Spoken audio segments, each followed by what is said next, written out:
María del Carmen apretó las asas de las maletas con tanta fuerza que sus nudillos se pusieron blancos. El sendero de piedras estaba mojado y resbaloso.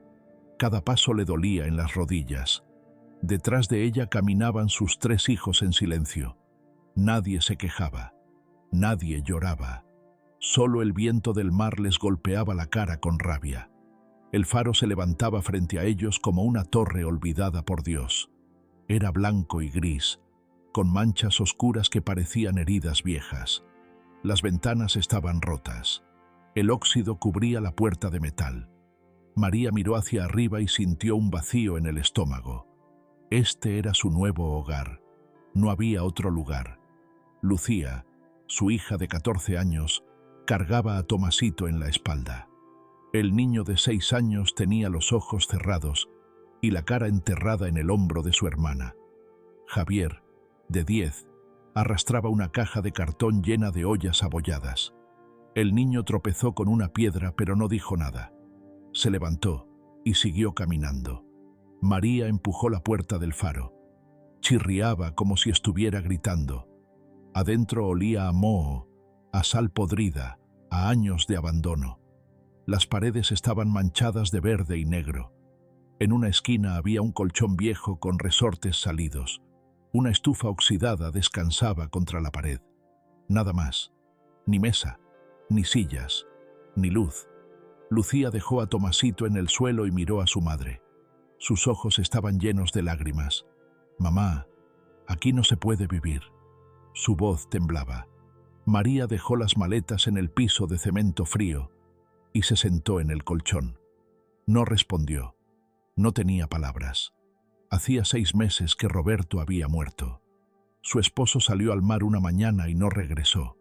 Lo encontraron 3 días después flotando cerca de las rocas.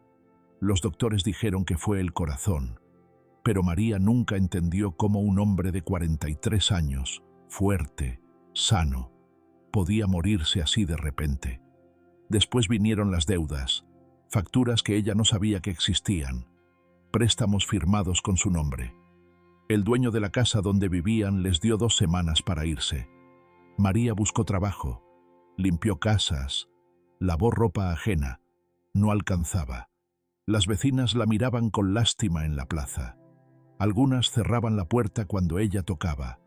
Otras le daban tortillas viejas y la despedían rápido. Don Esteban, el alcalde del pueblo, le ofreció el faro. Era un hombre gordo con bigote gris y camisa blanca siempre manchada de sudor. «Es lo único que tengo disponible, María. Nadie lo quiere porque la gente dice que está maldito. Pero tú eres mujer de fe, ¿verdad? No crees en esas tonterías». Ella no tuvo opción. Era el faro o dormir en la calle con sus hijos. Esa primera noche, María limpió el piso con un trapo viejo y agua del mar. Los niños se acostaron juntos en el colchón. Tomasito lloraba bajito. Lucía lo abrazaba. Javier miraba el techo con los ojos abiertos. María se quedó despierta, sentada en el suelo, mirando por la ventana rota. El océano estaba negro. Las olas sonaban como voces lejanas. Pensó en Roberto. Lo extrañaba, pero también sentía rabia. ¿Por qué no le contó de las deudas? ¿Por qué la dejó sola con esta carga? Al tercer día, María subió la escalera de caracol que llevaba a la torre del faro. Los escalones estaban cubiertos de polvo y telarañas. Barrió cada peldaño despacio. Necesitaba mantener sus manos ocupadas. Necesitaba no pensar.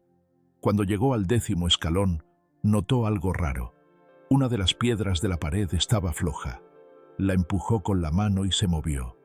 Detrás había un hueco pequeño, y dentro del hueco, una caja de metal oxidada. María sacó la caja con cuidado.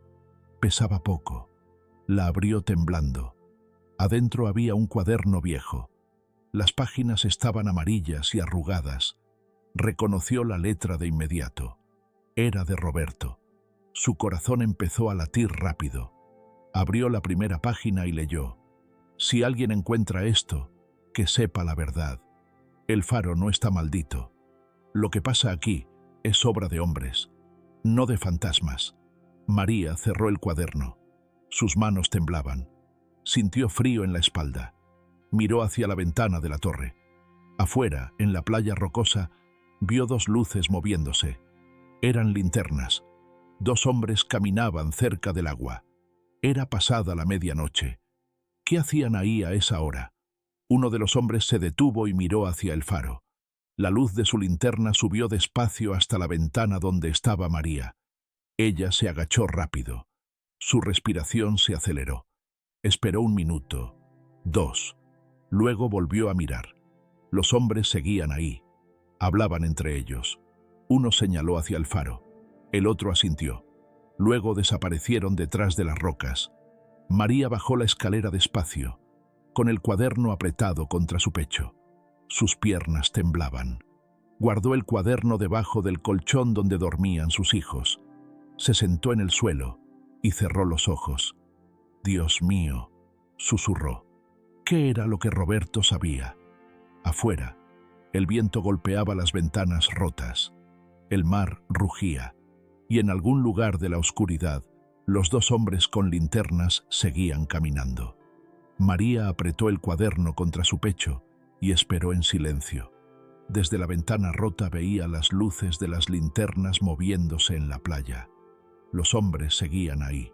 Su corazón latía rápido. No podía dormir. No podía cerrar los ojos. Cada ruido del viento la hacía temblar. Cuando el cielo empezó a aclararse, las luces desaparecieron. María escondió el cuaderno debajo del colchón y se sentó en el suelo. Sus hijos todavía dormían. Tomasito tenía la cara enterrada en el brazo de Lucía. Javier respiraba despacio con la boca abierta. Ella los miró y sintió un peso en el pecho. Tenía que protegerlos. No sabía de qué, pero tenía que hacerlo. Cuando los niños despertaron, María calentó agua con panela en la estufa oxidada. No había mucho más. Partió un pan duro en 3 pedazos. Lucía la miraba con los ojos serios. «¿Qué pasa, mamá? Estás rara». María negó con la cabeza. «Nada, hija. Estoy cansada nomás». Le dio el pan a Tomasito y acarició la cabeza de Javier. «Vayan a buscar leña a la playa. No se alejen mucho». Los 3 niños salieron por la puerta de metal. María los vio caminar hacia las rocas. Esperó hasta que desaparecieron detrás de una piedra grande. Luego cerró la puerta y sacó el cuaderno. Pasó las páginas amarillas con las manos temblorosas. Roberto escribió durante 3 meses antes de morir. Las primeras entradas hablaban de cosas normales, de su trabajo en el bote, de las noches frías en el mar, de lo difícil que era traer dinero a la casa. María reconocía esas palabras. Roberto siempre se preocupaba por el dinero, pero luego el tono cambió. Roberto empezó a escribir sobre el faro. Escribió que una noche vio luces extrañas desde su bote. Se acercó despacio y vio hombres descargando cajas de una lancha pequeña.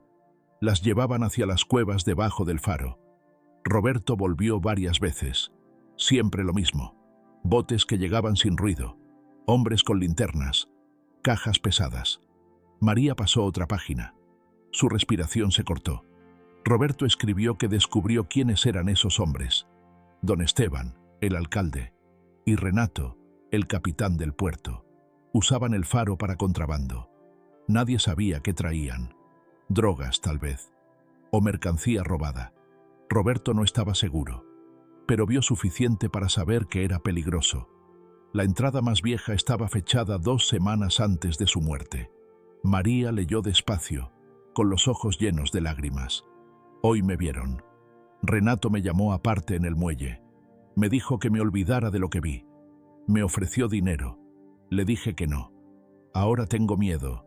No puedo contarle a María porque la pondría en peligro.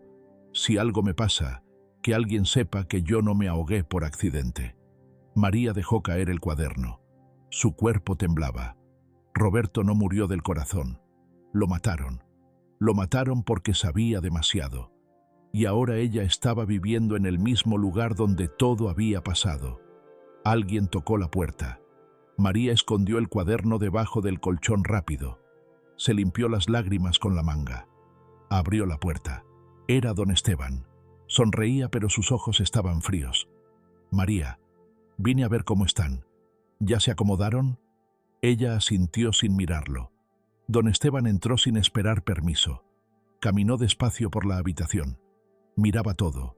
Las maletas, el colchón, la estufa. Este lugar tiene historia, ¿sabes? Algunos dicen que está embrujado. Yo no creo en eso. Pero si escuchas ruidos raros en la noche, no te asustes. Es solo el viento. María lo miró fijo. ¿Por qué nadie más quiere vivir aquí? Don Esteban se rió incómodo. Se rascó la nuca. La gente es supersticiosa, María. Pero tú eres fuerte. Sé que vas a estar bien. Salió sin despedirse. María cerró la puerta y apoyó la espalda contra la madera. Sus piernas temblaban. Esa tarde, cuando los niños regresaron con un poco de leña mojada, María le dijo a Lucía que la acompañara al pueblo. Necesitaba respuestas. Necesitaba saber si lo que Roberto escribió era verdad. Caminaron por el sendero de piedras hasta llegar a las calles de tierra del pueblo. María fue directo a la casa de doña Carmela, una anciana que conoció a Roberto desde niño. Doña Carmela abrió la puerta despacio. Su cara se llenó de miedo. María, no deberías estar aquí, pero la dejó entrar. La anciana miró hacia la calle antes de cerrar. Lucía se sentó en una silla de madera. María se quedó de pie. Doña Carmela, necesito que me diga la verdad. ¿Qué pasó con Roberto? La anciana bajó la mirada. Se secó las manos en el delantal. Todos en el pueblo saben que el faro es usado por gente mala, María. Nadie habla porque tienen miedo. 3 fareros antes que tú desaparecieron. Uno lo encontraron ahogado. Otro nunca apareció. El tercero se fue una noche y nunca regresó. Doña Carmela se acercó y le tocó la mano. Tu esposo era un hombre bueno, demasiado bueno. Hizo preguntas que no debía. María sintió un nudo en la garganta. ¿Y la policía? Doña Carmela negó con la cabeza. El capitán del puerto controla todo.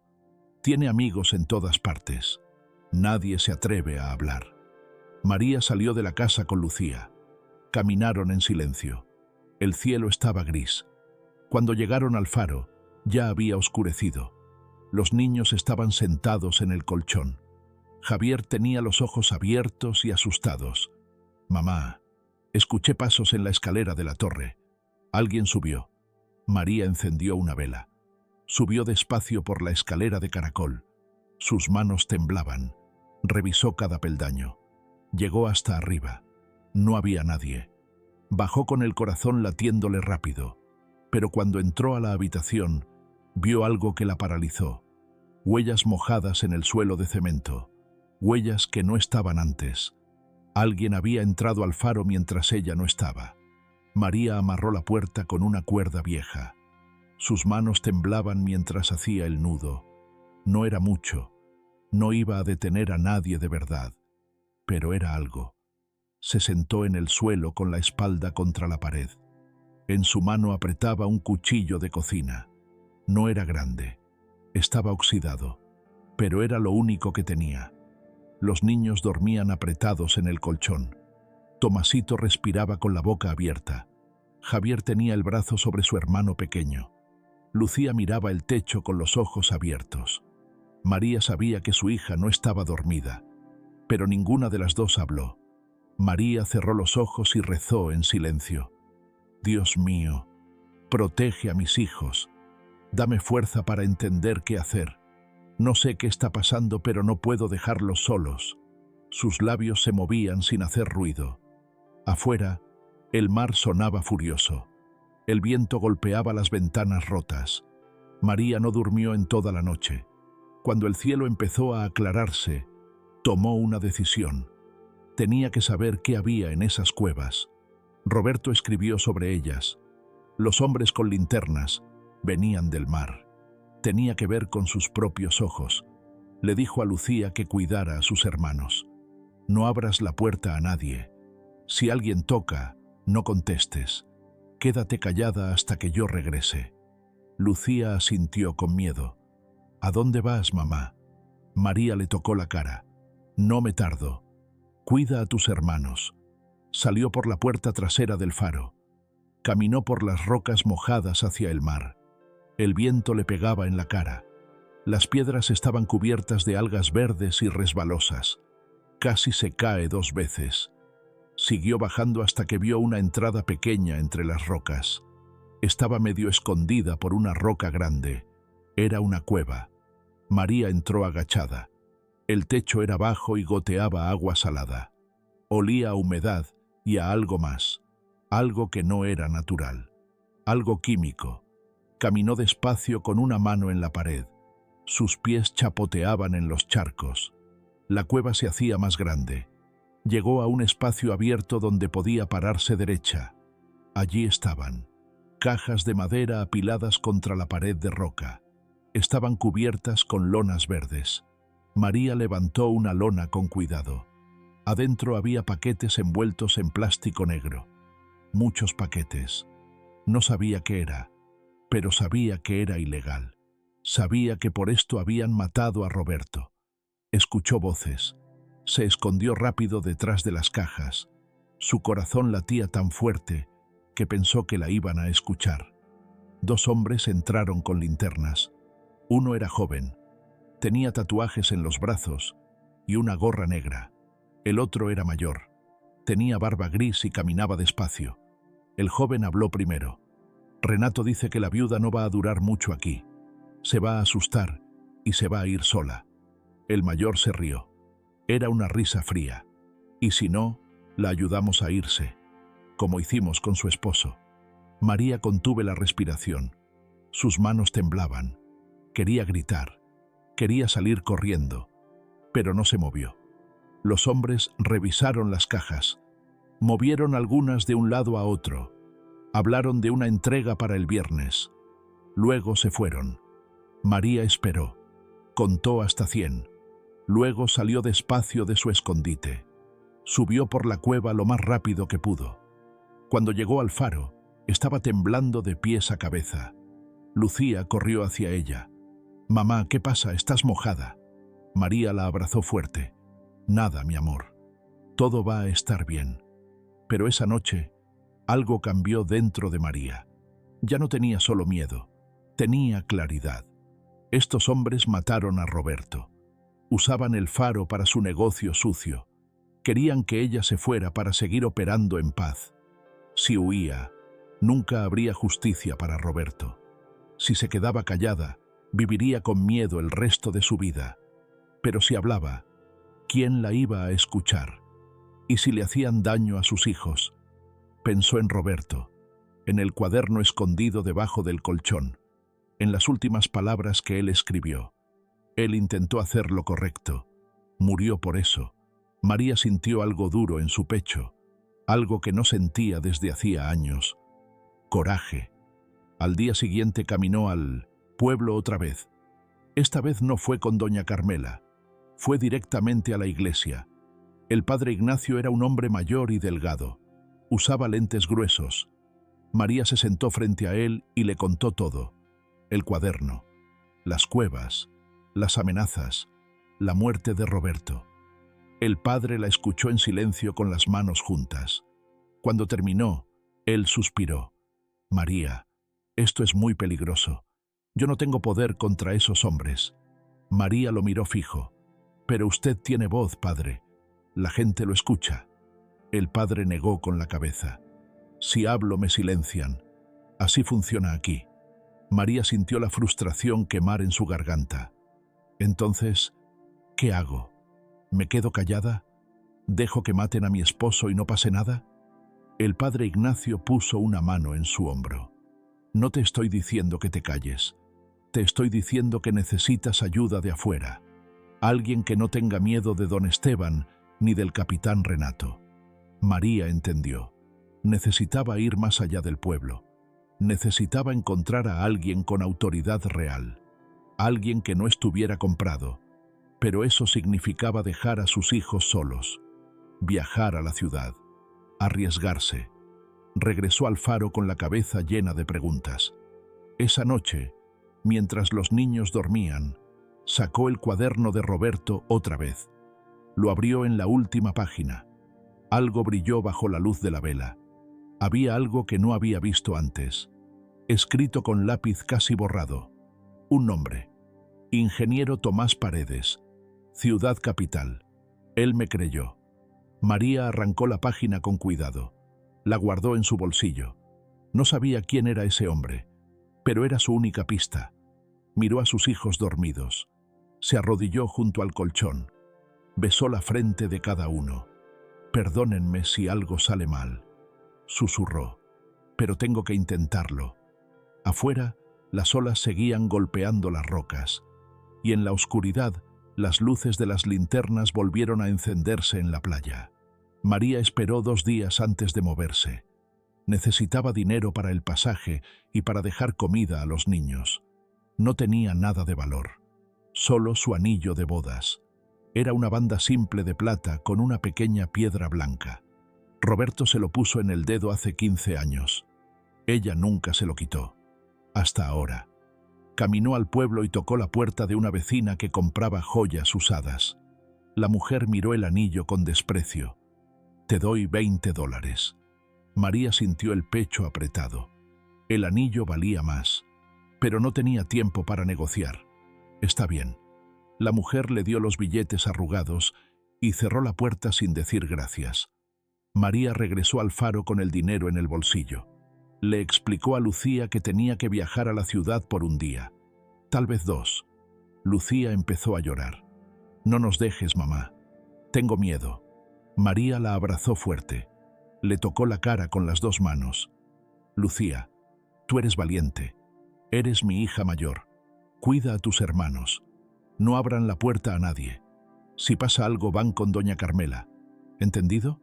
Lucía asintió, aunque sus ojos estaban llenos de terror.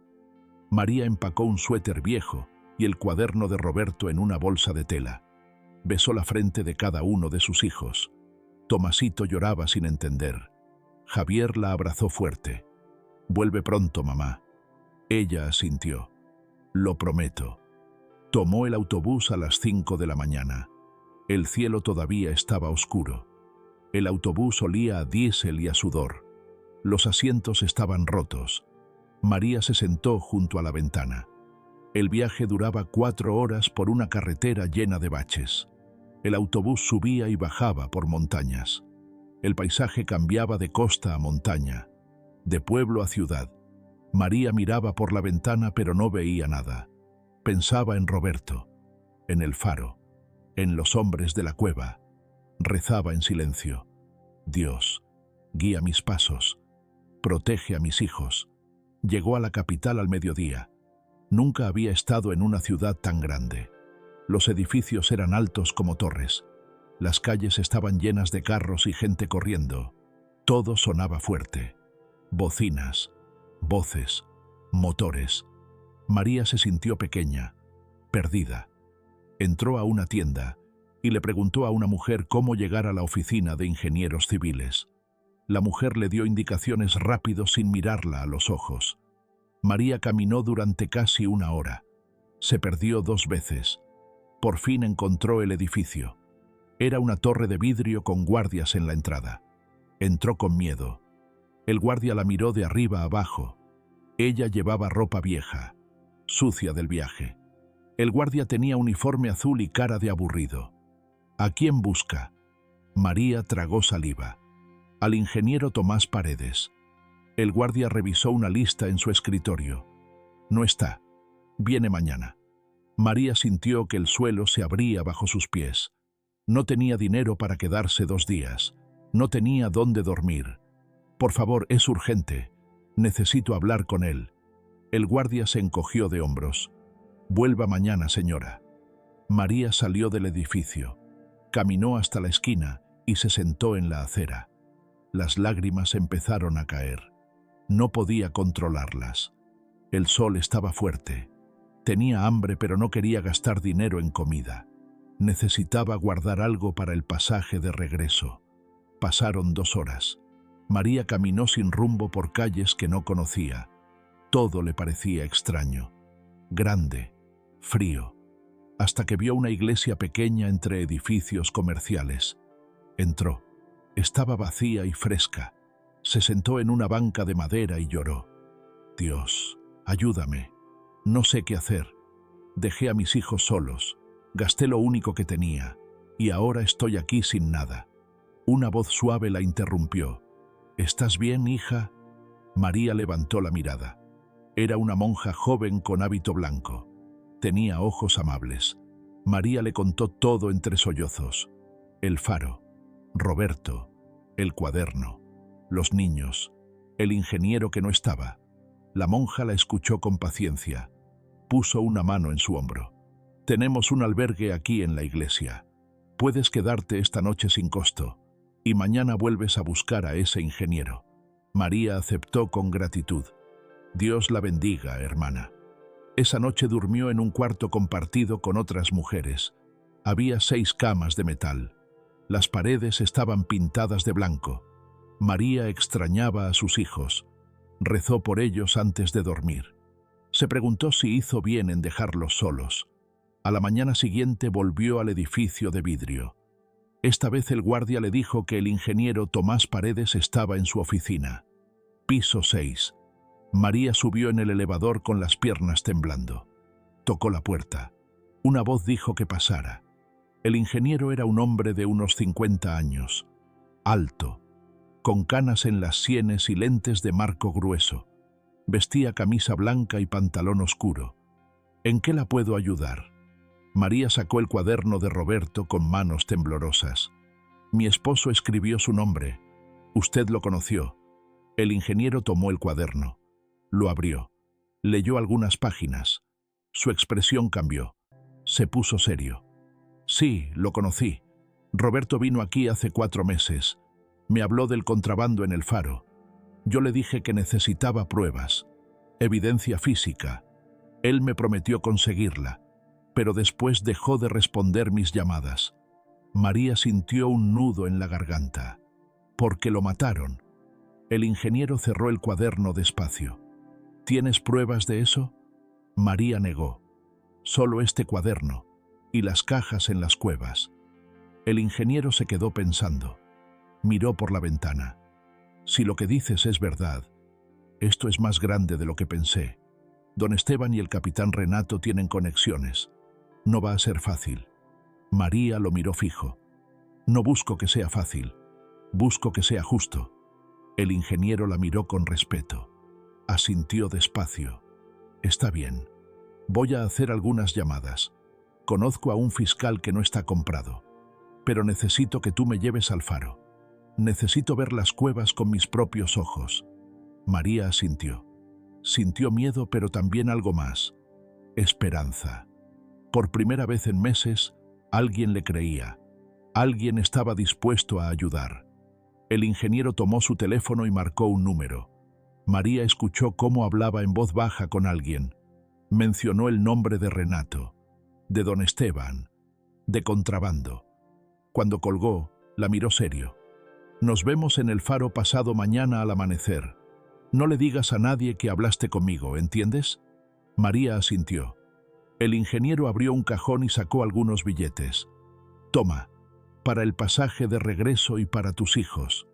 María quiso rechazarlo, pero él insistió. Eres valiente, señora. Ahora vuelve con tus hijos.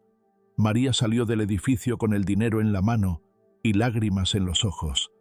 Tomó el autobús de regreso esa misma tarde. Cuando llegó al faro ya era de noche. Los niños corrieron hacia ella. Lucía la abrazó llorando. Pensé que no ibas a volver. María las abrazó a los 3. Siempre voy a volver. Pero mientras los niños dormían, María se quedó despierta mirando por la ventana.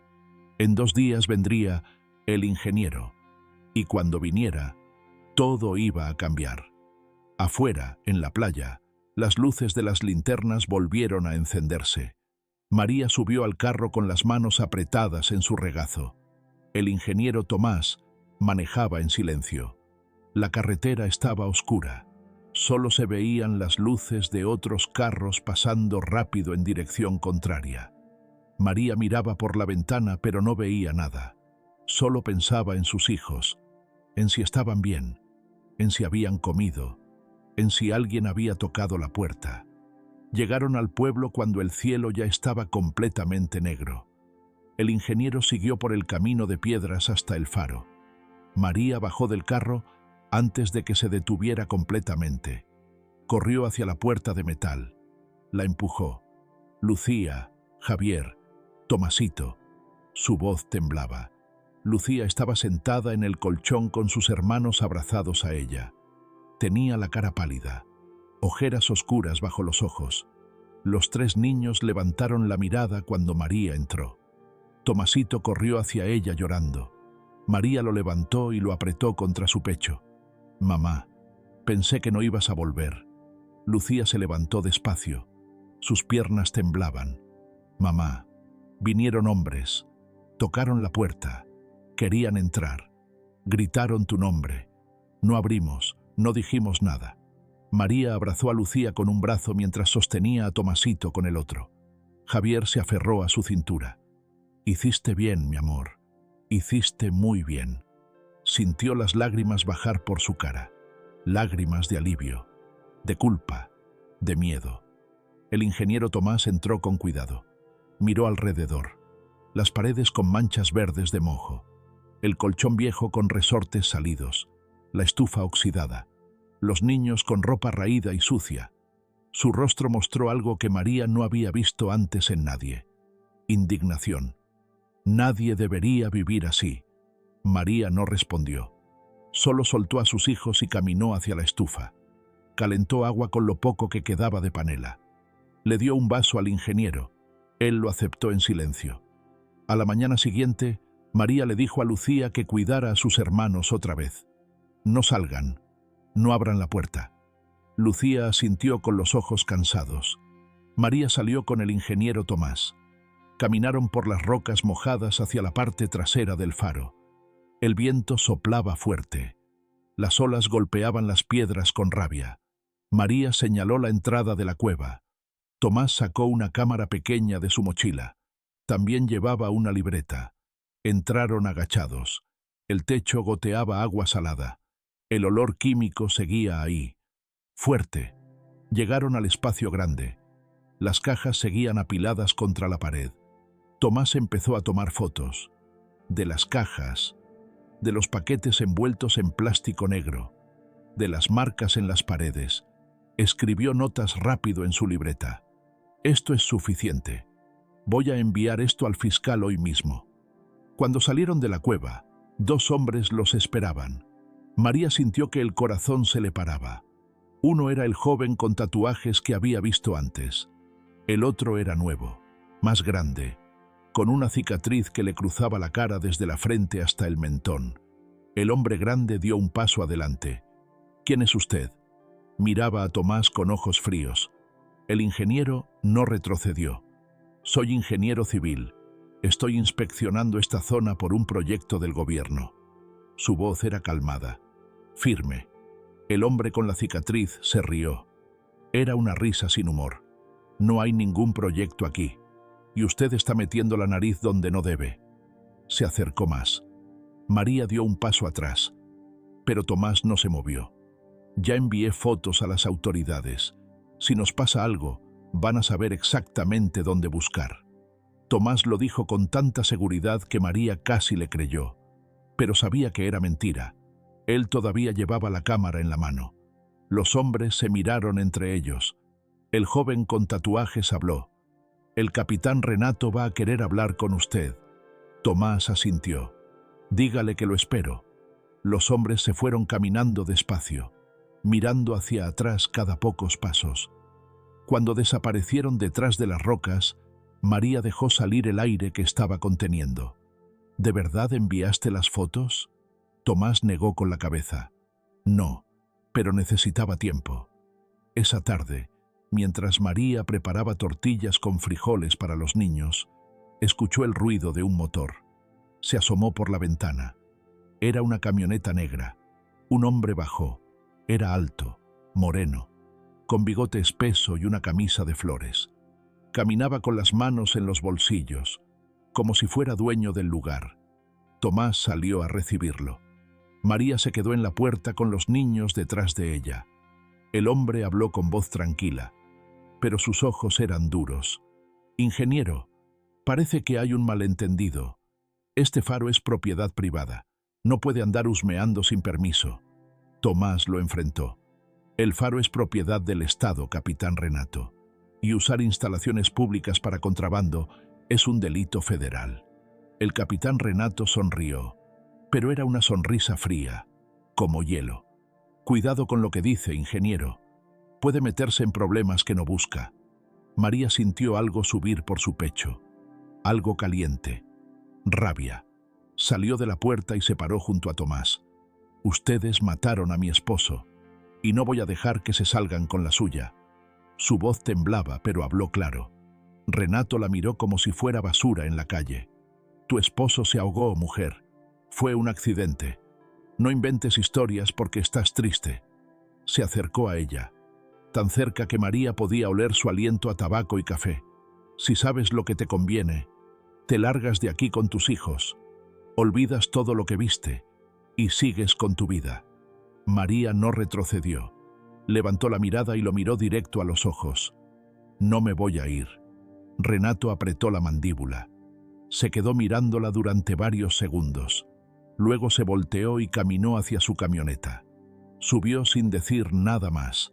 Arrancó el motor y se fue levantando polvo. María sintió las piernas temblar. Se apoyó en la pared del faro. Tomás la miró serio. «María, tú y tus hijos no pueden quedarse aquí esta noche. Es demasiado peligroso». María negó con la cabeza. «No tengo a dónde ir». Tomás pensó rápido. «Los llevaré a un hotel en el pueblo. Yo pago. Mañana viene el fiscal con la policía. Pero esta noche necesitan estar a salvo». María lo miró. Quería negarse, pero pensó en sus hijos, en Lucía con ojeras, en Tomasito llorando, en Javier con miedo en los ojos. Asintió. Empacó lo poco que tenían en la bolsa de tela. Los niños estaban callados, asustados. María les puso los suéteres aunque no hacía frío. Antes de salir se detuvo en la puerta. Miró el faro una última vez. Ese lugar le quitó a su esposo, casi le quitó su dignidad, pero no iba a dejar que le quitara su coraje. Subieron al carro del ingeniero. Cuando se alejaban, María vio luces encendiéndose en la playa. Las linternas. Los hombres ya estaban volviendo. El cuarto del hotel tenía 2 camas con sábanas blancas. Olía a limpio, a jabón. Las paredes estaban pintadas de azul claro. Había un baño con agua caliente. Los niños entraron despacio, como si tuvieran miedo de tocar algo. Tomasito corrió hacia una de las camas y saltó. «Mamá, es suave». Lucía se sentó en la otra cama y empezó a llorar. María se acercó rápido. «¿Qué pasa, mi amor?». Lucía negó con la cabeza. «Nada, mamá. Es que hace tanto tiempo que no dormíamos en algo así». María se sentó en la orilla de la cama. Respiró hondo. El aire entraba limpio a sus pulmones. Hacía meses que no sentía algo parecido a la paz. Javier se acostó en la cama con los zapatos puestos. Cerró los ojos. María le quitó los zapatos con cuidado. El niño ya estaba medio dormido. Alguien tocó la puerta. María se tensó. Miró por la mirilla. Era el ingeniero Tomás. Traía bolsas de comida. Abrió la puerta despacio. Tomás entró y puso las bolsas en la mesa pequeña. «Traje cena para todos. Pollo asado, arroz, frijoles». Los niños se levantaron rápido. María sacó los platos del armario. Sirvió la comida. Los niños comieron como si no hubieran comido en semanas. Tomasito se manchó la cara de salsa. Javier comió 2 platos. Lucía masticaba despacio con los ojos cerrados. María también comió, pero no podía dejar de pensar en lo que venía mañana. Después de cenar, los niños se bañaron. María les puso ropa limpia que el ingeniero había comprado en el pueblo. Cuando se durmieron, Tomás tocó la puerta otra vez. «¿Podemos hablar?». María asintió. Salieron al pequeño balcón del hotel. La calle estaba oscura. Algunas luces amarillas brillaban en las ventanas. El aire era fresco. María se apoyó en la baranda. «¿Por qué nos está ayudando?». Tomás miró hacia la calle. Se quedó callado un momento. Porque Roberto vino a mí pidiendo ayuda, y yo no hice suficiente. Me dijo que tenía miedo. Le dije que reuniera pruebas primero, y luego murió. Su voz se quebró un poco. Eso me pesa todos los días. María sintió un nudo en la garganta. Él era bueno, demasiado bueno para este mundo. Tomás la miró. Tú también lo eres. Mucha gente en tu lugar ya se habría rendido. María sonrió, pero fue una sonrisa triste. No es que sea buena, es que no tengo otra opción. Si me rindo, ¿qué les enseño a mis hijos? ¿Que cuando alguien te hace daño, solo te quedas callada? Tomás asintió despacio. No dijo nada más. Se quedaron ahí en silencio, mirando la noche, escuchando el sonido lejano del mar. A la mañana siguiente, María se despertó temprano. Los niños todavía dormían. Se arrodilló junto a la cama. Juntó las manos. Dios, hoy viene la justicia. No sé si será suficiente, pero te pido que me des fuerza, que protejas a mis hijos, que la verdad salga a la luz. Se levantó y preparó a los niños. Les dio el desayuno que el hotel incluía: pan dulce, leche, fruta. A las 10 de la mañana, un carro negro llegó al hotel. Bajó un hombre con traje gris y maletín de cuero.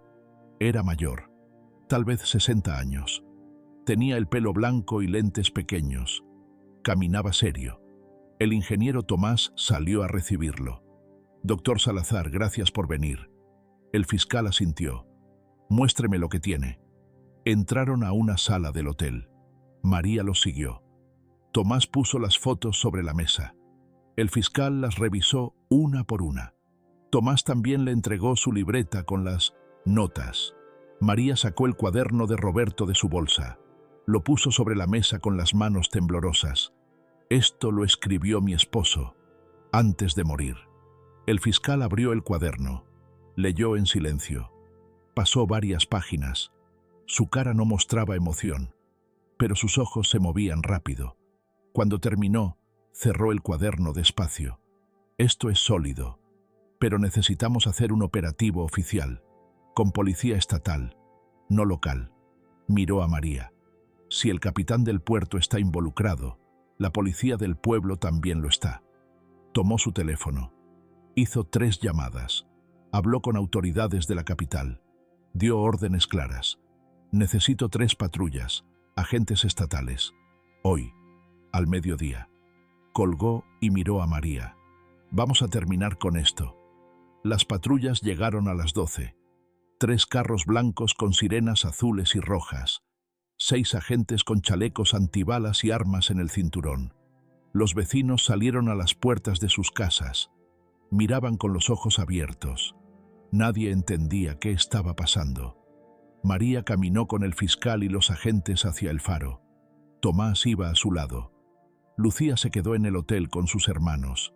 La dueña del hotel, una mujer mayor y amable, prometió cuidarlos. Ve tranquila, hija. Aquí están seguros. Cuando llegaron al faro, había 4 hombres afuera. Uno era el joven con tatuajes. Otro era el hombre grande con la cicatriz. Los otros 2 eran nuevos.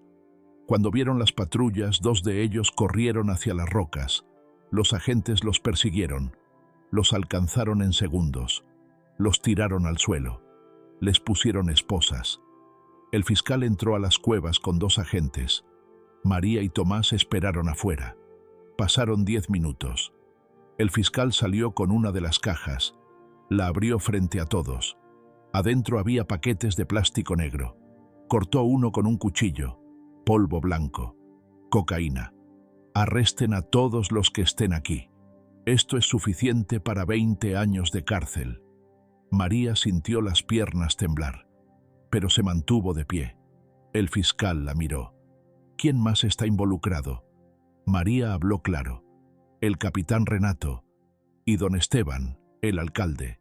Ellos son los que mandan. El fiscal asintió. Vamos por ellos. Se subieron a las patrullas. Fueron al puerto. La oficina de Renato estaba en un edificio pequeño de concreto. El capitán estaba adentro, hablando por teléfono. Cuando vio entrar al fiscal con los agentes, su cara cambió. Se puso pálido. Intentó salir por la puerta trasera, pero 2 agentes ya estaban ahí. Lo bloquearon. Capitán Renato, queda arrestado por tráfico de drogas, uso indebido de propiedad pública y homicidio. La palabra homicidio hizo que María contuviera el aliento. Renato gritó: «Esto es un error. No tienen pruebas». El fiscal sacó el cuaderno de Roberto. «Tenemos el testimonio escrito de la víctima y tenemos evidencia física. Va a pasar mucho tiempo en prisión, capitán». Le pusieron las esposas. Renato miró a María con odio, pero ella no bajó la mirada. Lo miró fijo. «Esto es por Roberto». Luego fueron a la alcaldía. Don Esteban estaba sentado en su escritorio. Sudaba como siempre. Cuando vio a los agentes, intentó sonreír. «Fiscal, esto es un malentendido. Yo no sé nada». El fiscal no le dio tiempo. «Don Esteban también está arrestado. Su nombre aparece en los registros de pago del contrabando. Lo encontramos en la oficina de Renato». Don Esteban empezó a llorar.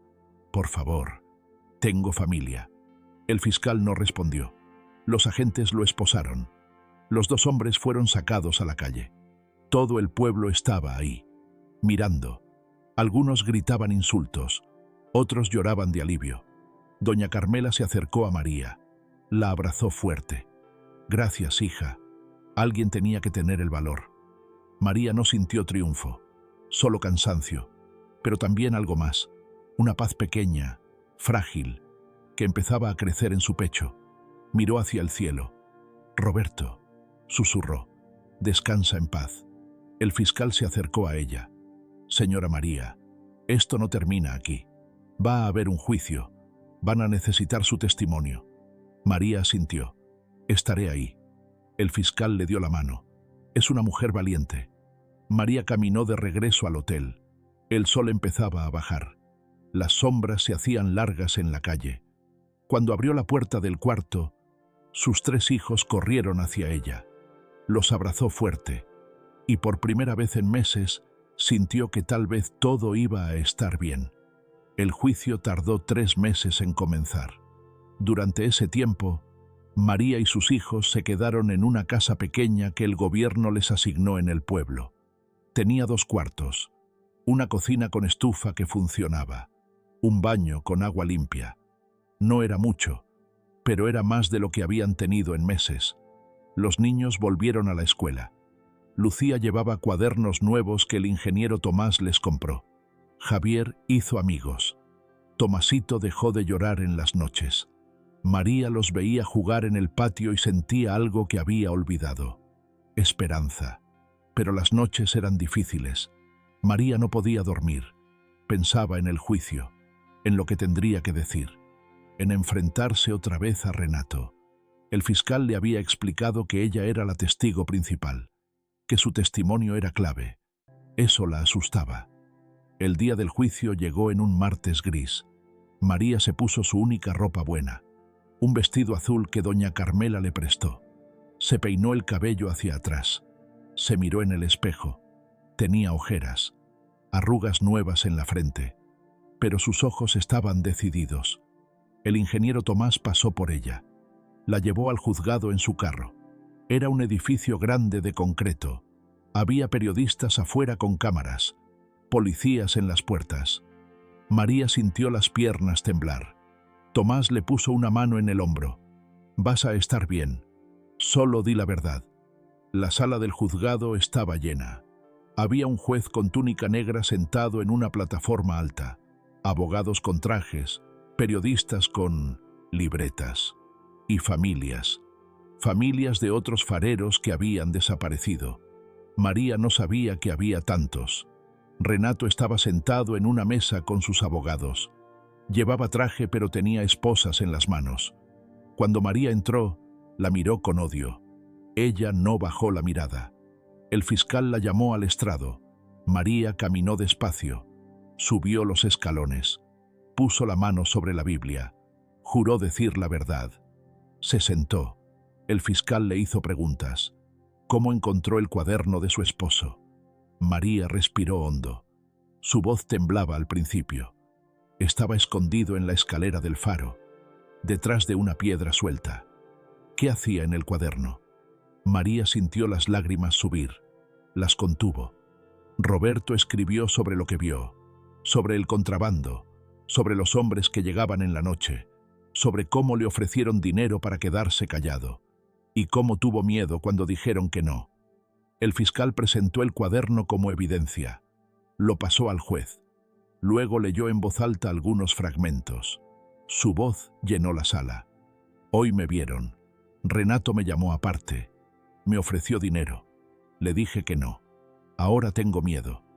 Cuando llegó a la parte donde Roberto escribió, si algo me pasa, que alguien sepa que yo no me ahogué por accidente, María cerró los ojos. Sintió que su esposo estaba allí, al fin siendo escuchado. El abogado de Renato se levantó. Era un hombre alto con pelo engominado. Habló con voz fuerte. Señora María, ¿no es verdad que su esposo tenía problemas con el alcohol? María lo miró fijo. No, eso es mentira. ¿No es verdad que usted está inventando esta historia porque necesita culpar a alguien de su muerte? María apretó los puños. No estoy inventando nada. Mi esposo fue asesinado, y ese hombre lo ordenó. Señaló a Renato. El abogado intentó confundirla con más preguntas, pero María respondió con calma, con la verdad. No gritó, no lloró. Habló como la mujer que era, una madre, una viuda, una persona que solo buscaba justicia. El ingeniero Tomás también testificó. Presentó las fotos de las cuevas, los paquetes de droga, los registros de sus llamadas con Roberto. Mostró correos electrónicos donde Roberto le pedía ayuda. El juez miraba todo con atención, pero el momento más importante llegó cuando el joven con tatuajes subió al estrado.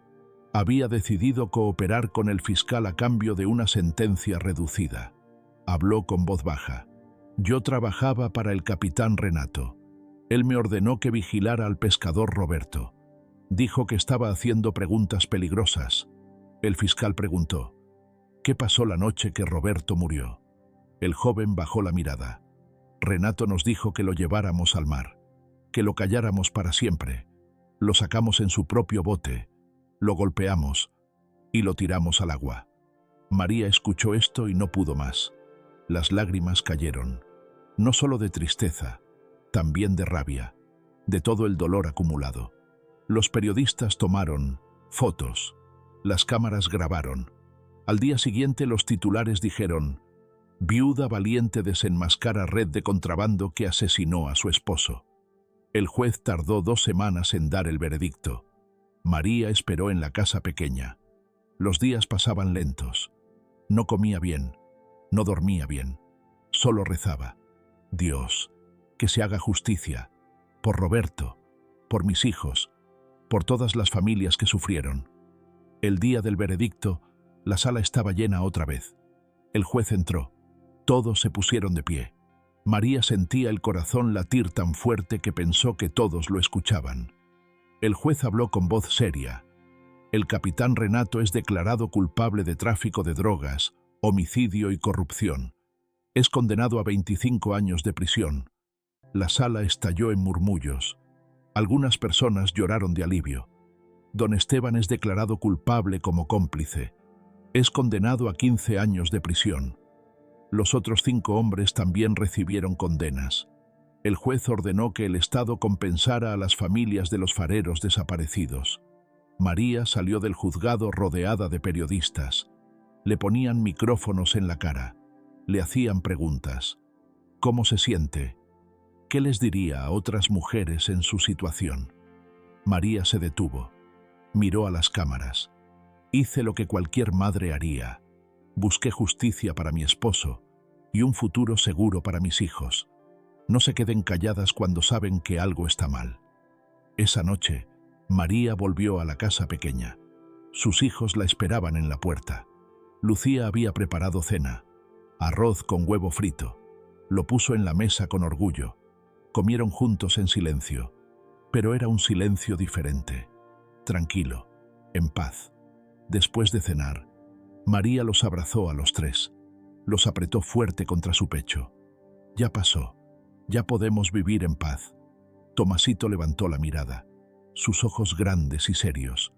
¿Papá estaría orgulloso de nosotros? María sonrió. Las lágrimas le corrían por las mejillas, pero eran lágrimas diferentes.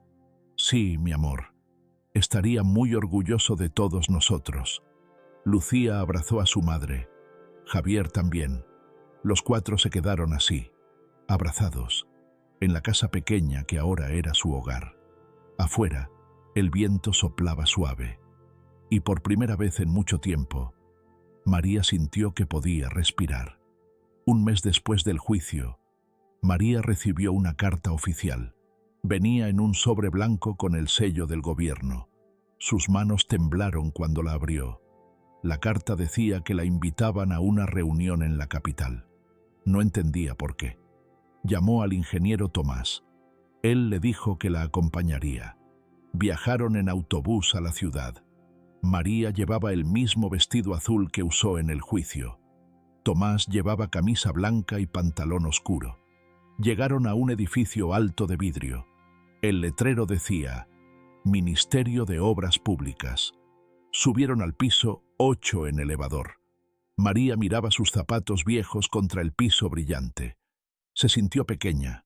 Una secretaria los llevó a una oficina grande. Había un escritorio de madera, sillas de cuero. Un hombre con traje azul los recibió.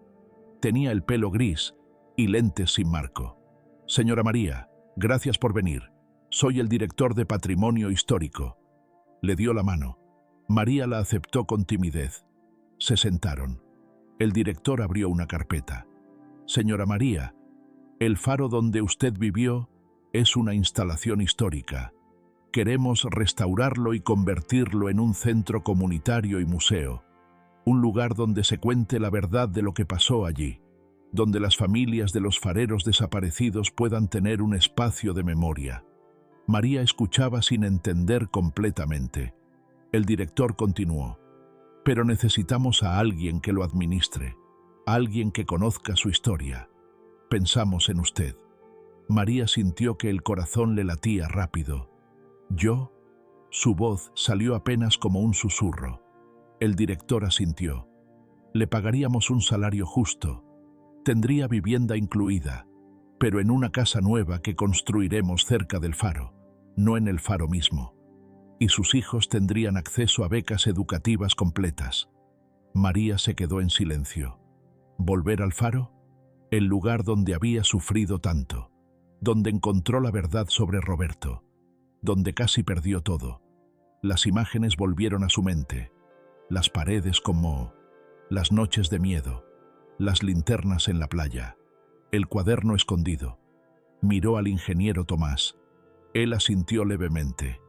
Es una buena oportunidad, María. Un trabajo digno. Un futuro para tus hijos. María bajó la mirada. Juntó las manos en su regazo. Pensó en Roberto, en lo que él hubiera querido, en sus hijos, en la posibilidad de que ese lugar maldito se convirtiera en algo bueno. ¿Puedo pensarlo?, preguntó con voz suave. El director sonrió. Por supuesto, tiene un mes para decidir. Le entregó otra carpeta con todos los detalles.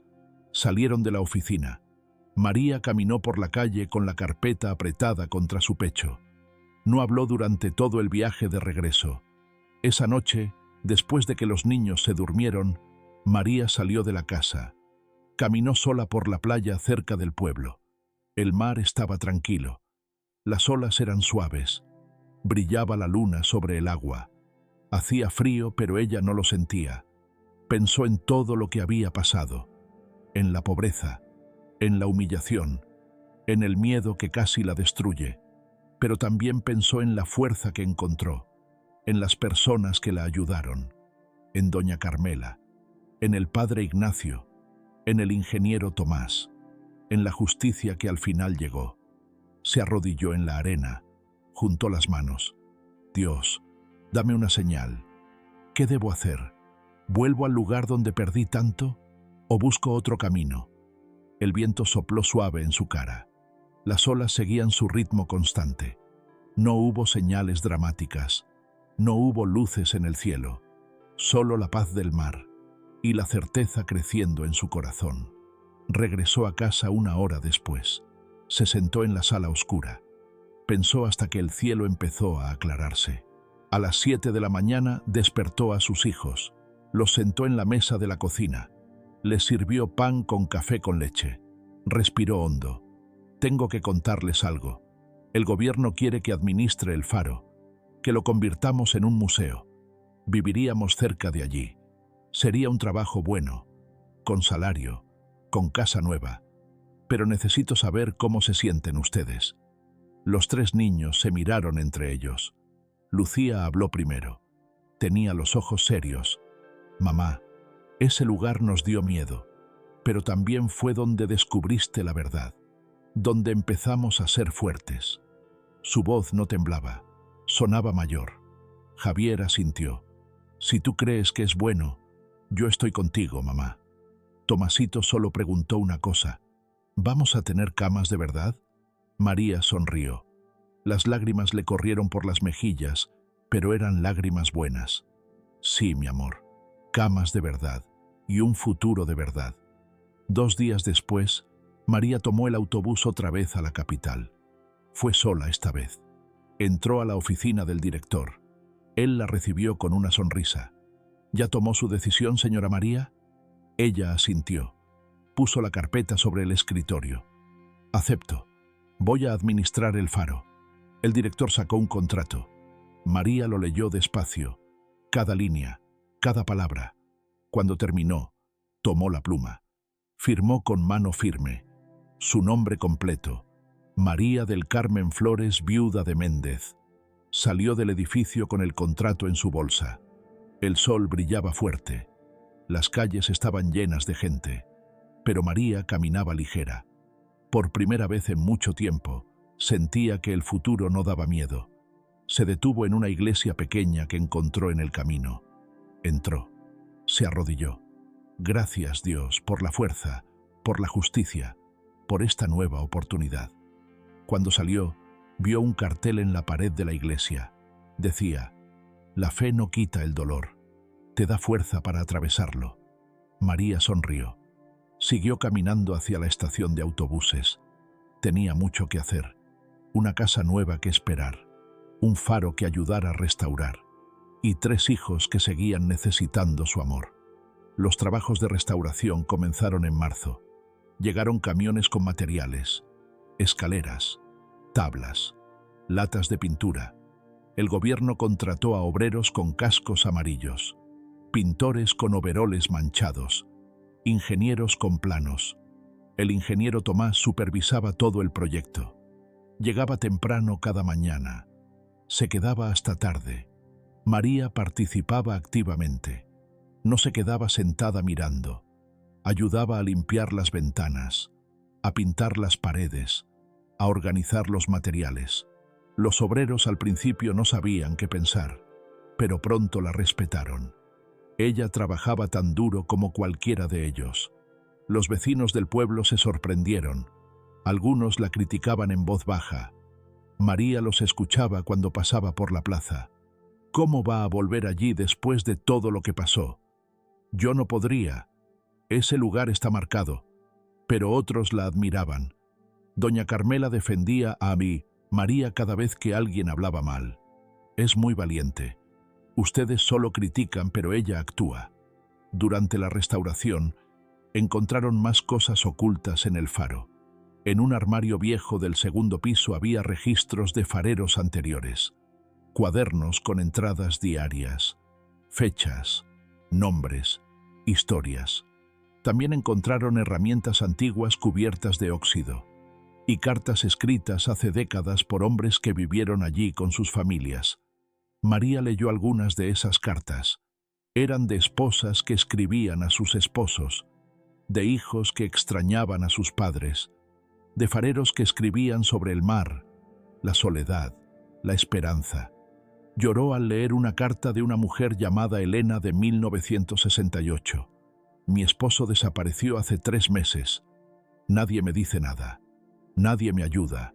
Solo Dios sabe dónde está. María decidió que todo eso sería parte del museo. Le dijo al historiador que venía a ayudar. Queremos que la gente conozca la historia completa, no solo la parte mala. Queremos que vean que aquí vivieron familias, que hubo vida, que hubo amor. El ingeniero Tomás diseñó un memorial especial en el primer piso del faro. Era una placa grande de bronce montada en la pared. Tenía los nombres de Roberto y los otros fareros que murieron o desaparecieron. 8 nombres en total. 8 hombres. 8 familias destruidas. El día que instalaron la placa, María estaba allí.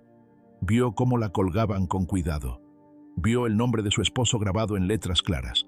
Roberto Méndez Torres, 1978, 2023. Farero, esposo, padre, héroe. María tocó las letras con los dedos. Las lágrimas cayeron, pero eran lágrimas diferentes, de sanación, de cierre, no de dolor puro. La casa nueva que construyeron para María y sus hijos estaba a 50 metros del faro. Era pequeña pero hermosa. Tenía 3 habitaciones, una cocina amplia con alacenas nuevas, un baño con ducha de agua caliente y una pequeña sala con ventanas grandes hacia el mar. Las paredes estaban pintadas de blanco. El piso era de cemento pulido. Era la casa más bonita que María había tenido en su vida. El día que se mudaron, los niños corrieron por toda la casa gritando. Tomasito saltaba en cada cuarto. «Mamá, mira, tenemos ventanas de verdad». Lucía eligió el cuarto más pequeño pero con vista directa al mar. «Quiero ver el amanecer todos los días». Javier y Tomasito compartieron el cuarto más grande. María se quedó con el cuarto del medio. No era grande, pero tenía suficiente espacio para una cama, un armario y una foto de Roberto en la pared. Esa noche durmieron en sus propias camas, con sábanas limpias que olían a suavizante, bajo un techo seguro que no goteaba. María apagó las luces y se acostó, pero no pudo dormir de inmediato. Estaba demasiado feliz, demasiado agradecida. Se levantó en la madrugada. Caminó descalza hacia la ventana de la sala. Miró hacia el faro. Estaba iluminado con luces nuevas, blancas y brillantes. Ya no se veía oscuro. Ya no se veía amenazante. Se veía como lo que era. Un edificio viejo con una historia complicada pero también con un futuro nuevo. La inauguración del centro comunitario y museo estaba programada para 2 meses después. María trabajó duro para preparar todo. Organizó las exhibiciones con ayuda del historiador local. Puso las fotos en marcos. Colocó las cartas viejas bajo vidrio. Creó etiquetas explicando cada cosa. También estableció talleres de tejido para las mujeres del pueblo. Doña Carmela vino a enseñar. Otras mujeres mayores también. Se reunían 2 veces por semana en el primer piso del faro. Tejían manteles, bufandas, cobijas, y hablaban, y reían. El faro se llenó de voces de mujer. María también creó un espacio de lectura para niños en el segundo piso. Consiguió donaciones de libros, puso cojines en el suelo, pintó las paredes de colores suaves. Los niños del pueblo empezaron a venir. Se sentaban a leer, a dibujar, a soñar. El faro se convirtió en un lugar de vida. La noche antes de la inauguración, alguien tocó la puerta. Era doña Carmela. Traía un pastel de maíz casero envuelto en un trapo limpio. «Te traje algo, hija, para celebrar». Entraron a la cocina. María sirvió café, cortó el pastel. Se sentaron juntas en la mesa. Doña Carmela la miró con ojos llenos de ternura. «Estoy orgullosa de ti, María. Convertiste el dolor en esperanza. Eso no lo hace cualquiera». María sintió la garganta apretarse. Se levantó y abrazó a la anciana. «Usted también me ayudó cuando nadie más lo hizo. Me creyó. Me dio refugio. Esto es de todos nosotros». Doña Carmela le tocó la cara. «Dios tenía un plan para ti, aunque no lo entendías en ese momento». María asintió. «Sí, ahora lo veo más claro». Se quedaron en silencio, tomando café, comiendo pastel, sintiendo la paz que viene después de la tormenta. Cuando doña Carmela se fue, María subió a revisar a sus hijos. Los tres dormían profundamente. Lucía con una sonrisa en la cara, Javier abrazando su almohada, Tomasito con el pulgar cerca de la boca. María los cubrió con las cobijas, besó la frente de cada uno. Salió de la casa y caminó hacia el faro. La puerta estaba cerrada, pero ella tenía la llave. Entró. Todo estaba listo para mañana. Las sillas ordenadas, las exhibiciones en su lugar, el memorial brillando bajo las luces. Se paró frente a la placa de bronce. Tocó el nombre de Roberto. Mañana empieza algo nuevo, susurró. Ojalá pudieras verlo. Afuera, el mar sonaba suave, y por primera vez, ese sonido no le daba miedo. El día de la inauguración amaneció con un cielo despejado. María se despertó temprano. Se bañó. Se puso un vestido sencillo color crema que el ingeniero Tomás le había regalado. Se peinó el cabello hacia atrás. Se miró en el espejo. Todavía tenía ojeras. Todavía tenía arrugas nuevas. Pero sus ojos brillaban diferentes. A las 10 de la mañana, la gente empezó a llegar. Venían del pueblo, de ciudades cercanas, periodistas de la capital con cámaras grandes. Más de 300 personas caminaron por el sendero de piedras hacia el faro. Había bandas de música tocando en vivo, mesas con comida, juegos para niños. El sol brillaba fuerte sobre el mar. María estaba nerviosa. Sus manos temblaban. Lucía la tomó del brazo. Tranquila, mamá. Todo va a salir bien. Javier y Tomasito corrían con los otros niños. Por primera vez en mucho tiempo, se veían felices, libres. El gobernador llegó en un carro negro. Era un hombre mayor con traje gris y corbata roja. Subió a la tarima que habían instalado frente al faro. Tomó el micrófono. La música se detuvo. La gente se acercó. Hoy es un día histórico para nuestro estado. Este faro, que fue escenario de tanta injusticia, hoy renace como un símbolo de esperanza, de comunidad, de segundas oportunidades. Habló durante 10 minutos sobre justicia y transparencia, sobre cómo el gobierno estaba comprometido con la verdad. María escuchaba, pero también miraba a la gente. Vio a doña Carmela con su vestido de domingo, al padre Ignacio con su sotana negra, a vecinos que antes la miraban con lástima y ahora la miraban con respeto. El gobernador terminó su discurso. Luego miró hacia María. Y ahora quiero invitar a la persona que hizo esto posible, la señora María del Carmen, quien nunca dejó de buscar la verdad. Todos aplaudieron. María sintió las piernas temblar. Caminó hacia la tarima despacio. Subió los escalones. El gobernador le dio el micrófono. María lo tomó con las 2 manos. Miró a toda la gente. Respiró hondo. No había preparado nada. Solo iba a hablar desde el corazón. Este faro representaba miedo para mí y para muchas familias. Aquí murió mi esposo. Aquí casi pierdo mi esperanza. Pero también aquí encontré mi fuerza. Su voz se quebró un poco. Hizo una pausa. Miró hacia sus hijos. Ellos la miraban con orgullo. Continuó. Y hoy, con la ayuda de Dios y de buenas personas como el ingeniero Tomás, el fiscal Salazar y muchos otros, este lugar es nuevo. Ya no es un lugar de muerte. Es un lugar de vida. Es un lugar donde las familias pueden venir, donde los niños pueden aprender, donde nadie va a olvidar lo que pasó, pero donde todos pueden sanar. La gente aplaudió. Algunos lloraron. María bajó de la tarima. Las familias de los otros fareros desaparecidos se acercaron. Eran 6 mujeres con sus hijos. Una por una la abrazaron. Gracias por no rendirte. Gracias por darnos justicia también a nosotros. Que Dios te bendiga siempre. María las abrazó a todas. Lloró con ellas.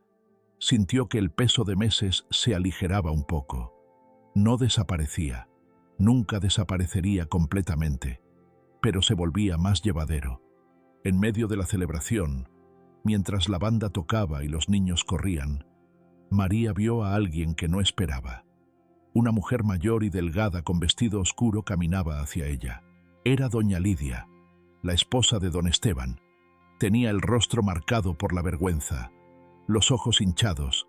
Se acercó con pasos lentos y dudosos. «María, yo no sé qué decir».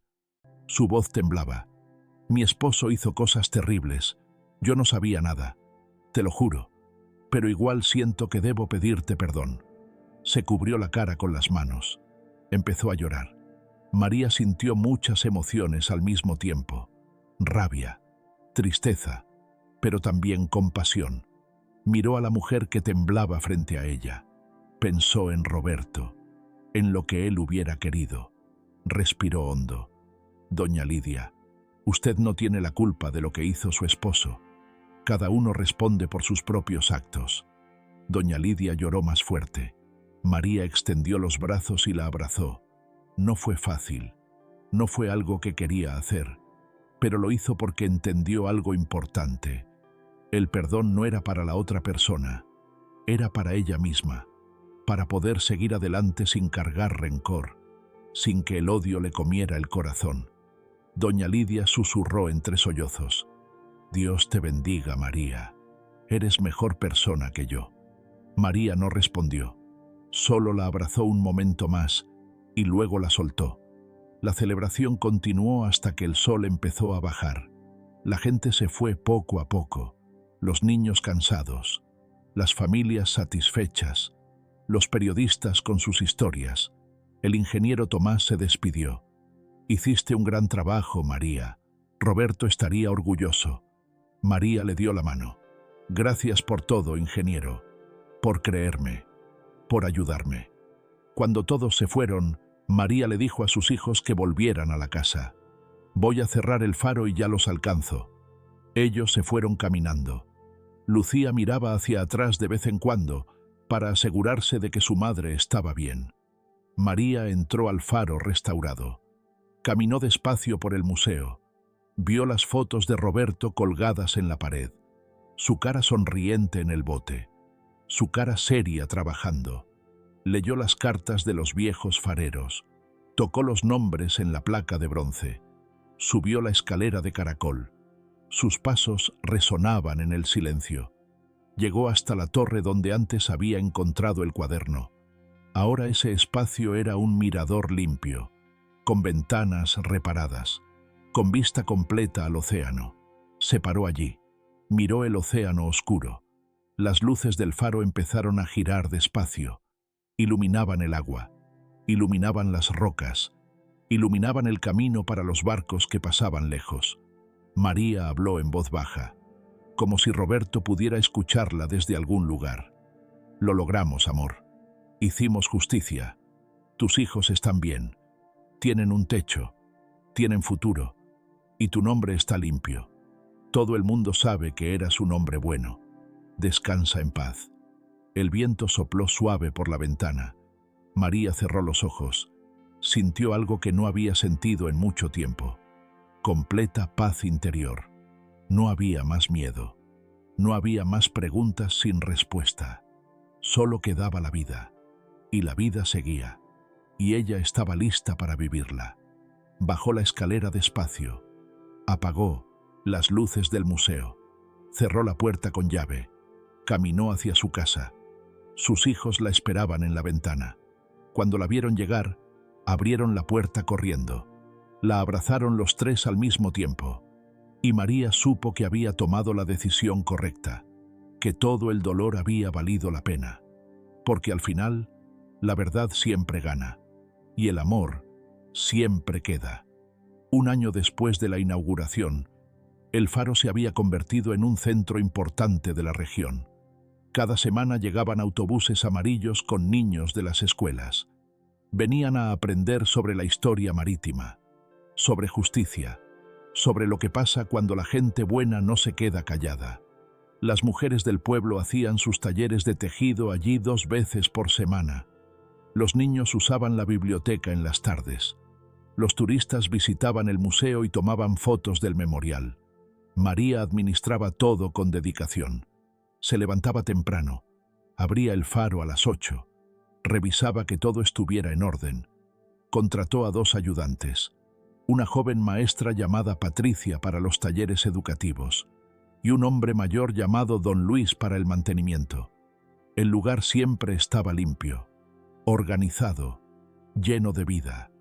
Lucía ahora tenía 15 años. Ayudaba a su madre los fines de semana dando tours a los visitantes. Hablaba con confianza, explicaba la historia del faro, la lucha de su familia, la importancia de no quedarse callados frente a la injusticia. Los visitantes quedaban impresionados con su madurez. Una mujer de la capital le dijo una vez: «Tú vas a ser alguien importante, niña». Lucía solo sonrió. «Ya soy alguien importante. Soy la hija de María». Javier, de 11 años, era el mejor estudiante de su clase. Sacaba 10 en matemáticas, en ciencias, en todo. Quería ser ingeniero como don Tomás, que seguía visitándolos cada mes. Traía libros para Javier. Le explicaba cómo funcionaban los puentes, las estructuras. El niño escuchaba con los ojos brillantes. Tomasito, de 7, era un niño feliz. Corría por la playa todos los días después de la escuela. Perseguía gaviotas, recogía caracoles. Ya no lloraba en las noches. Ya no preguntaba por qué su papá no volvía. Entendía, a su manera, y seguía adelante. Un día de octubre, María recibió una llamada. Era el fiscal Salazar. Ella estaba limpiando las ventanas del museo cuando sonó el teléfono. «María, hay algo que debes saber». Su voz sonaba seria. María sintió un escalofrío. «¿Qué pasó?» «Renato y don Esteban van a ser trasladados a otra prisión, más lejos. Pero antes de irse, Renato pidió verte. Dice que quiere pedirte perdón en persona». María sintió un nudo en el estómago. No había visto a Renato desde el juicio. No quería verlo. La sola idea de estar frente a él otra vez le daba náuseas. Pero algo en su corazón le dijo que debía hacerlo. Que esta era la última pieza. El último paso para cerrar completamente esa parte de su vida. «Está bien, iré». Fiscal le dio la fecha. 3 días después. María no les dijo a sus hijos, no quería preocuparlos. Solo le dijo a Lucía que tenía que hacer un trámite en la capital. La visita era en la prisión provincial, un edificio gris rodeado de rejas altas con alambre de púas. María llegó en autobús. Caminó desde la parada hasta la entrada con las piernas temblando. Un guardia revisó su identificación. La hizo pasar por un detector de metales. La llevó por pasillos largos con paredes sucias. Olía a humedad y a cloro. Llegaron a una sala pequeña con una mesa de metal y 2 sillas. «Espere aquí». El guardia salió. María se sentó. Juntó las manos en su regazo. Rezó en silencio. «Dios, dame fuerza, no para odiarlo, sino para mirarlo a los ojos y seguir siendo yo». La puerta se abrió. Renato entró con esposas en las manos. Un guardia lo acompañaba. Se quedó parado en la esquina. Renato se veía diferente, más delgado, con el pelo completamente gris, los ojos cansados, hundidos. Ya no tenía esa arrogancia que lo caracterizaba. Se sentó frente a María. No la miraba directamente. Hubo silencio, un silencio pesado. Renato habló primero. Su voz era diferente, suave, rota. «María, sé que no tengo derecho a pedirte nada, pero quiero que sepas que lo siento. Siento haber matado a tu esposo. Siento haberte amenazado. Estaba cegado por el dinero, por el poder, y ahora pago por eso cada día». María lo miró fijo. «¿Por qué lo hiciste? Roberto solo quería alimentar a su familia. No te iba a delatar. Solo quería que pararan». Renato bajó la cabeza.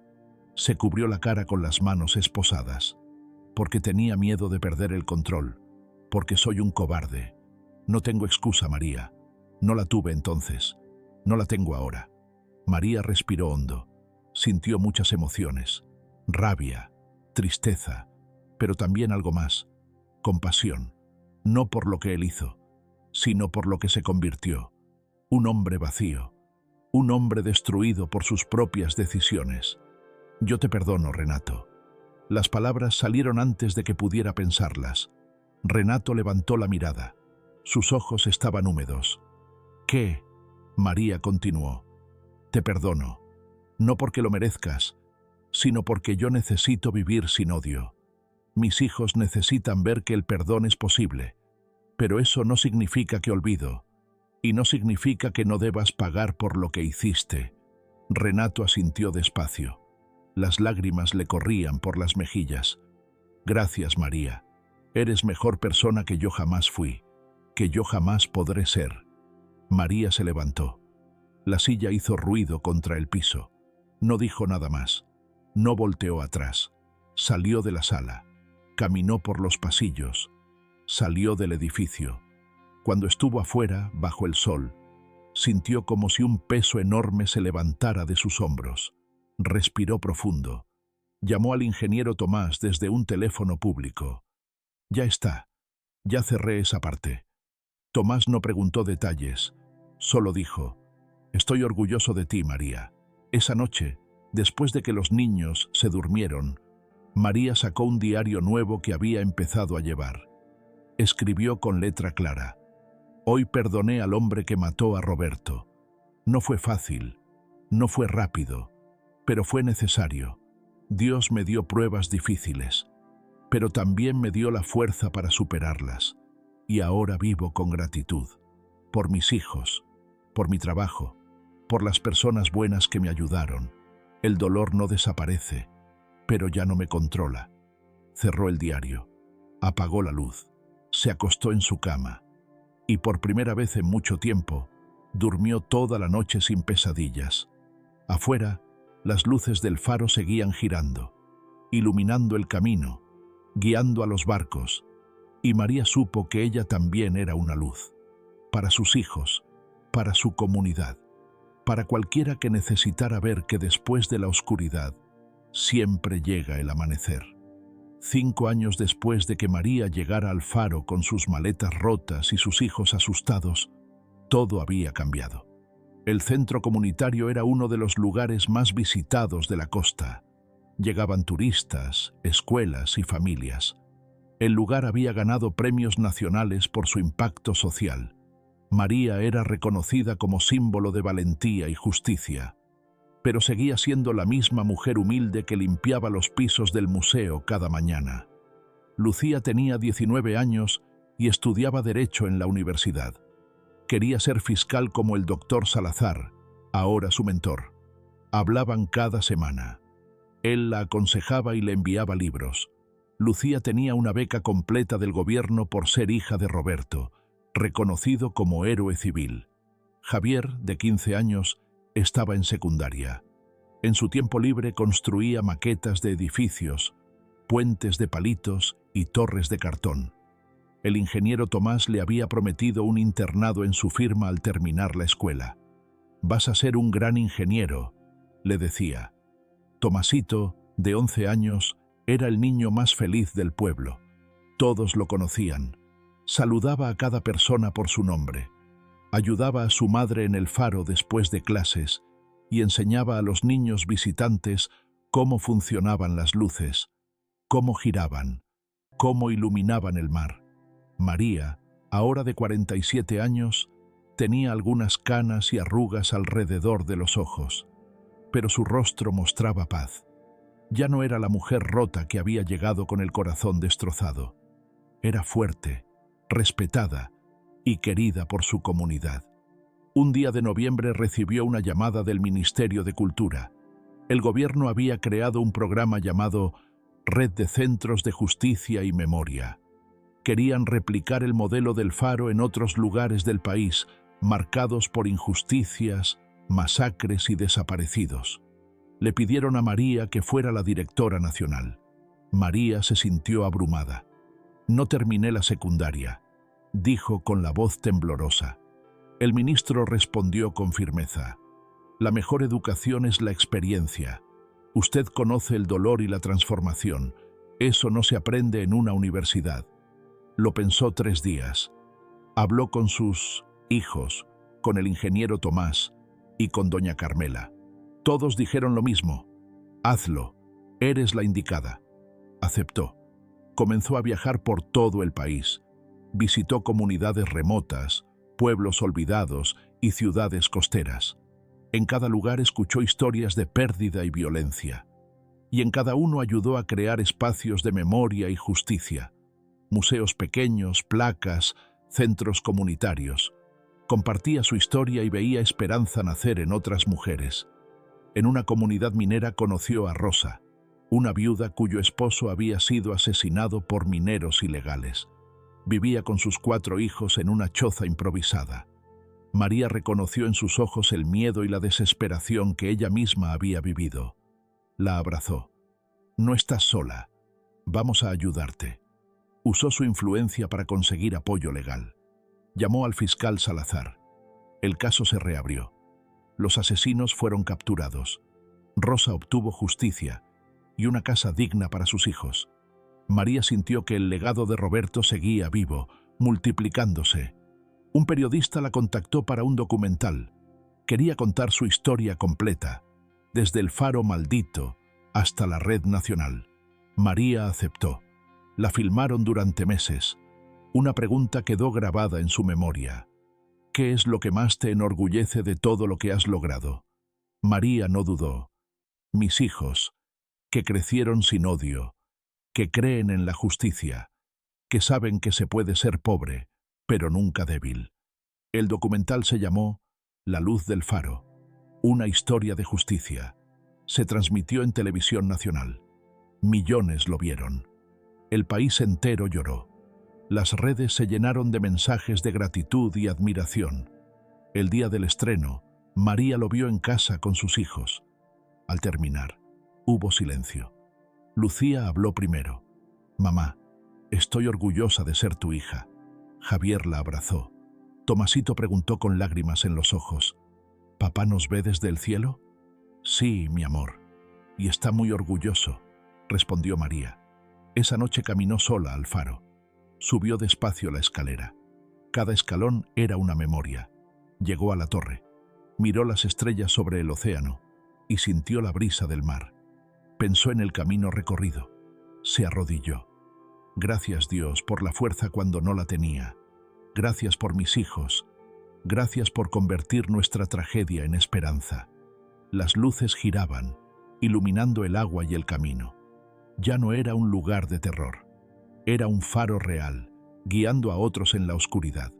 María sonrió. Sintió paz. Su historia había sido dura, pero había sido suya, y la había vivido con dignidad, fe y amor. Años después, con 52 años, recibió una invitación inesperada. La Asamblea Nacional la invitaba a dar un discurso el Día Internacional de la Mujer. María leyó la carta varias veces. Sus manos temblaban. Lucía, ya abogada en la fiscalía, la abrazó. «Tienes una historia real, mamá». El día llegó. María viajó a la capital con sus hijos. Usó un vestido azul sencillo, sin joyas, sin adornos, solo ella. El edificio era imponente. María dudó. Javier le tomó la mano. «Tú construiste un faro de esperanza. Esto no es nada comparado con eso». La sala estaba llena. Cámaras, periodistas, público. María caminó al podio. Sus piernas temblaban. Se paró frente al micrófono. Respiró hondo y levantó la mirada. No tenía notas. No había preparado nada escrito. Solo iba a hablar desde el corazón, como siempre lo había hecho. Hace 11 años, yo era nadie. Su voz sonó clara en los altavoces. Una viuda pobre con 3 hijos y sin esperanza. El mundo me había dado la espalda. Vivía en un faro maldito, comiendo una vez al día, sin saber si sobreviviríamos al siguiente mes. La sala quedó en completo silencio. Nadie tosió, nadie se movió. Pero dentro de ese dolor, encontré algo que nunca supe que tenía, mi propia fuerza. No porque fuera especial, no porque fuera valiente, sino porque no tenía otra opción. Mis hijos me miraban esperando que yo resolviera todo, y yo no podía fallarles. Su voz tembló levemente, pero continuó. Aprendí que la justicia no llega sola. Hay que pelearla, hay que arriesgar, Hay que confiar en Dios, pero también actuar. La fe sin acción es solo una bonita idea. Vio a algunas mujeres en la audiencia limpiarse las lágrimas. María sintió su dolor, porque era el mismo dolor que ella había sentido. Hoy quiero decirle a cada mujer que me escucha: no importa cuán oscuro esté tu túnel, no importa cuántas puertas se cierren, no importa cuántas veces te digan que eres poca cosa, tú vales. Tu dignidad no está en venta, y si tienes hijos, ellos están viendo cómo enfrentas la vida. Sé el ejemplo que quieres que ellos sigan. Hizo una pausa. Miró hacia el fondo de la sala. Allí estaban sus 3 hijos. Lucía lloraba en silencio. Javier tenía los ojos rojos. Tomasito, ahora adolescente de 16 años, la miraba con orgullo. Mi esposo Roberto murió luchando por la verdad. Yo seguí su ejemplo, y ahora mis hijos siguen el mío. Ese es el verdadero legado, no el dinero, no la fama, sino enseñar con el ejemplo que la bondad, la valentía y la justicia siempre valen la pena. María respiró profundo. Iba a terminar. A todas las viudas, a todas las madres solas, a todas las mujeres que hoy sienten que no pueden más. Sí puedes. Dios está contigo, y no estás sola. Adelante, hermana. Tu historia aún no termina. La sala estalló en aplausos. Toda la asamblea se puso de pie. El aplauso duró varios minutos. María bajó del podio con las piernas temblando. Sus hijos corrieron hacia ella. La abrazaron los 3 al mismo tiempo. Lucía sollozaba. Mamá, fue perfecto. Javier solo apretaba su abrazo. Tomasito susurró. Papá hubiera estado tan orgulloso. Periodistas la rodearon. Querían entrevistas, fotos. Pero María solo quería irse. Había dicho lo que tenía que decir. No necesitaba nada más. Esa noche, después de despedirse de sus hijos, que tenían sus propias vidas, María tomó un autobús de regreso al pueblo. Llegó tarde. La casa estaba oscura. Pero en lugar de entrar, caminó hacia el faro. Abrió la puerta con su llave. No encendió luces. Caminó hasta la playa detrás del faro. Se sentó en la arena. El mar estaba tranquilo. Las olas susurraban suave. Las estrellas brillaban claras en el cielo negro. María miró hacia arriba. Pensó en Roberto, en doña Carmela, que había muerto el año pasado en paz, rodeada de su familia, en el ingeniero Tomás, que seguía siendo su amigo, en todas las mujeres que había ayudado a través de los años, en Rosa y en tantas otras. Sintió gratitud profunda, no por el sufrimiento. Nunca agradecería el dolor, pero sí por lo que el sufrimiento le enseñó, que ella era más fuerte de lo que creía, que la justicia es posible, que el amor y la fe pueden mover montañas. Se puso de pie, sacudió la arena de su vestido, miró el faro una última vez. La luz giraba despacio, iluminando el océano oscuro, iluminando el camino de los barcos, iluminando la noche. Y María entendió algo que siempre había sabido, pero nunca había puesto en palabras. Ella también era un faro. Su vida era luz para otros que caminaban en la oscuridad. Su historia era esperanza para los que habían perdido la suya.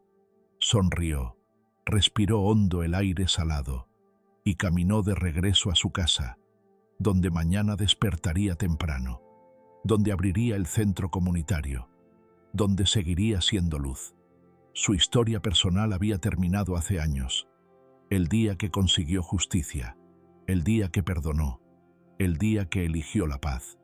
Pero su legado seguiría vivo por generaciones, en cada mujer que se negara a rendirse, en cada madre que luchara por sus hijos, en cada persona que eligiera la dignidad sobre la desesperación. María entró a su casa, cerró la puerta, apagó las luces y durmió en paz, porque había vivido bien, había amado bien, había luchado bien, y al final, eso era lo único que importaba.